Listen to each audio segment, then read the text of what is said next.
Assalamualaikum everyone. I'm Khadija Ali from Success Coaching Classes. Today we are going to start Principles of Management. Here is Principles of Management Part 28. Line and Staff Organization. अब हम इसमें इसका meaning देखते हैं. इसमें है In small organization all functions are line managerial functions. जो small organisation होता है उसमें सारे फंक्शंस जो हैं वो लाइन मैनेजरियल फंक्शंस कहलाते हैं. Managers are able to perform all activities. जो मैनेजर्स हैं वो इस काबिल होते हैं कि वो सारे एक्टिविटीज़ को परफॉर्म कर सकें. फिर है but when the organization grows beyond a particular size the functions of managers increase knowledge and skills is required to handle the additional workload. मगर जब ऑर्गेनाइजेशन का साइज़ इंक्रीज़ होता है तब क्या होता है, तब जो फंक्शन है मैनेजर्स का वो भी इंक्रीज़ हो जाता है. मतलब जो फंक्शन है मैनेजर का मतलब इंक्रीज़ नॉलेज और इंक्रीज़ स्किल्स वो ज़रूरी होती हैं, वो रिक्वायर होती हैं हैंडल करने के लिए उसके वर्कलोड को. In order to reduce workload and improve the effectiveness of managers staff positions are created throughout the structure. Workload को कम करने के लिए और एफिशिएंसी को इम्प्रूव करने के लिए मैनेजर्स की स्टाफ पोजीशंस जो हैं वो क्रिएट की जाती हैं स्ट्रक्चर में. फिर इसमें आगे है in line and staff organization the line authority the same as it does in the line organisation.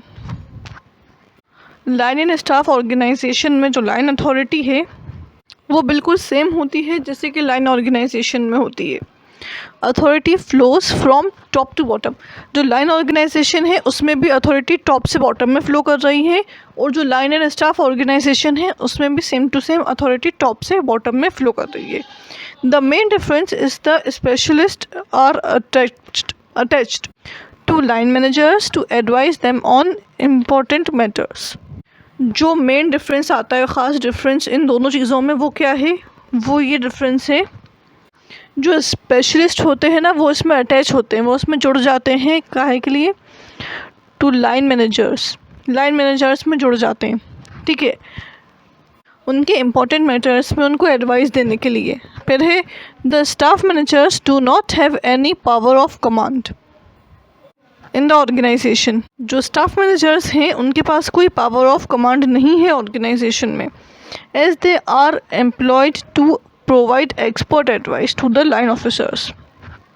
वो जो है एम्प्लॉयड होते हैं काहे के लिए, प्रोवाइड करने के लिए एक एक्सपर्ट एडवाइस को लाइन ऑफिसर्स को, कि जो लाइन ऑफिसर्स हैं उनको वो एक एक्सपर्ट एडवाइस प्रोवाइड कर सकें.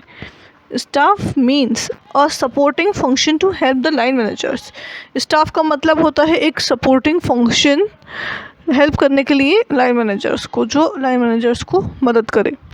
फिर लास्ट है line and staff structure has gained popularity because certain problem of managers have become very complex. जो line and staff structure है उसने popularity gain करी है. काहे की वजह से, जो problems आती हैं ना मैनेजमेंट की, certain problems of management, तो उनकी जो problems आती हैं वो complex हो जाती हैं और उसी के साथ in order to deal with them वो कॉम्प्लेक्स हो जाती हैं, उनके साथ डील करना भी मुश्किल होता है. Expert knowledge is necessary which can be provided by the staff officers. तो इस वजह से उसमें एक एक्सपर्ट एडवाइस जो है वो ज़रूरी होती है जो स्टाफ ऑफिसर्स प्रोवाइड करते हैं. इसका सीधा मतलब ये है कि जो लाइन एंड स्टाफ ऑर्गेनाइजेशन है वो बहुत ज़्यादा कॉम्प्लेक्स हो जाता है समझने के लिए, मतलब बहुत ज़्यादा कॉम्प्लेक्स हो जाता है, उसके साथ डील भी नहीं कर सकते हैं आसानी से. तो इसीलिए उसमें जो है एक्सपर्ट नॉलेज की ज़रूरत होती है जो कि स्टाफ ऑफिसर्स में उसको प्रोवाइड करते हैं.